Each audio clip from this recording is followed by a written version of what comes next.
Magkano ba iyan? 5 piso lang po. Pabili ako ng isa.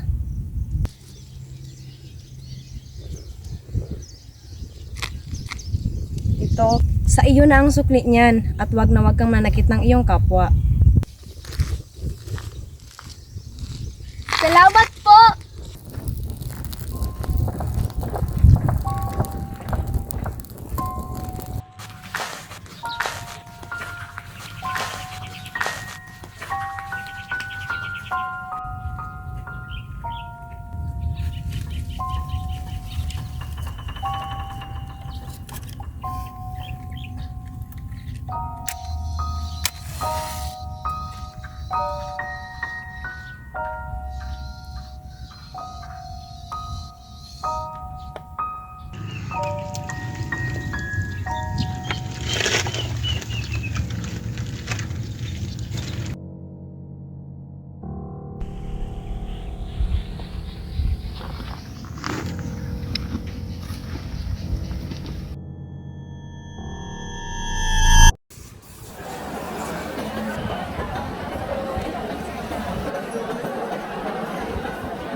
Anong kailangan mo sa akin, Kina? Nakita mo na ba yung trending post ng Bulaklak National High School? Ha? Anong ibig mong sabihin?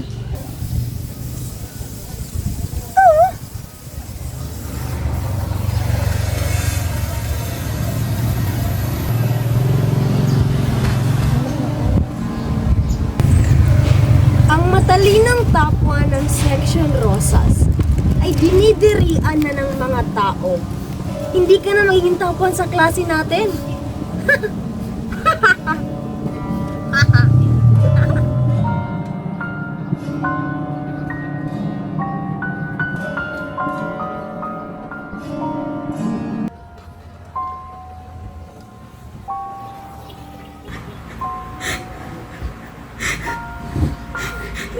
Pwede. Bakit walang naniniwala sa akin? Hindi ka na magiging top 1 sa klase natin.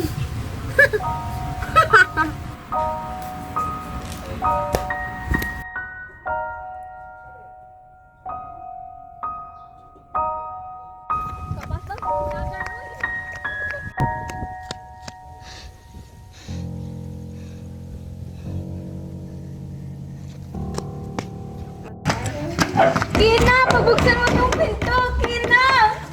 Kina! Pagbuksan mo to! Kina! Lumabas ka dyan! Oh, Iha, anong ginagawa't mo dito at ba't ka umiiyak? Anong nangyari sa'yo, Aida? Ma? Ako na po dito. Sige, pumasok ka na rin mamaya at kailangan mo mag-aral, kailangan mo maging top 1. Okay po. Halika nga dito. Kina! Alam ko namang ikaw ang nag-edit at nag-post ng peging larawan ko. Ikaw na naman ang gusto mawala ako sa top 1. Bakit mo nagawa yun, Kina? Wala naman akong masamang intensyon sa'yo. Matalino ka talaga, Aida. Oo, ako ang nag-post at nag-edit. At bakit? Dahil ayaw ko sa mga katulad mo. Ninakaw mo sa akin ang pagiging top 1 ko. Kaya mas mabuti kung masisira ka sa mata ng mga tao. Teka lang, Kina. Parang awa mo na. Tanggalin mo na yung post mo. Masisira ang buhay ko ng dahil dito. Kahit ano pang sabihin mo, nagawa ko na. Babagsak ka na, Aida. At sa tingin mo, kung malalaman ng tao na ikaw ang nag-post nun, hindi ka rin masisira?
Hindi ako yan. At alam ng lahat, hindi ko kaya gawin yan. Pagod na ako sa mga pambibintang yan. Alam kong ikaw ang nag-post niyan, Tina. Bakit? Dahil nagkukuha ko, akala mo inaagaw ko sa'yo pagiging top 1. Pwes ngayon, wala ka nang magiging kaagaw, Tina. Gagawin ko na ito, total kita naman ang gusto niyo, di ba? Tina, lumabas ka dyan!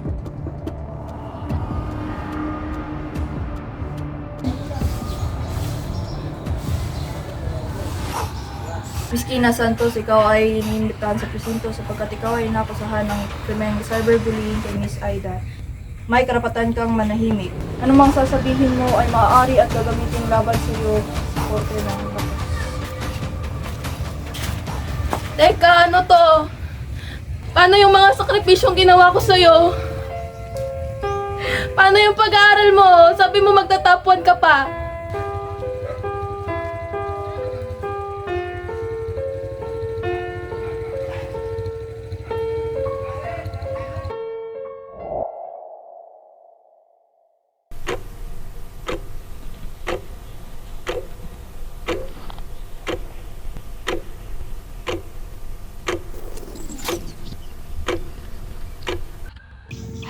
Patawad sa lahat ng nagawa ko sa iyo noon, Aida.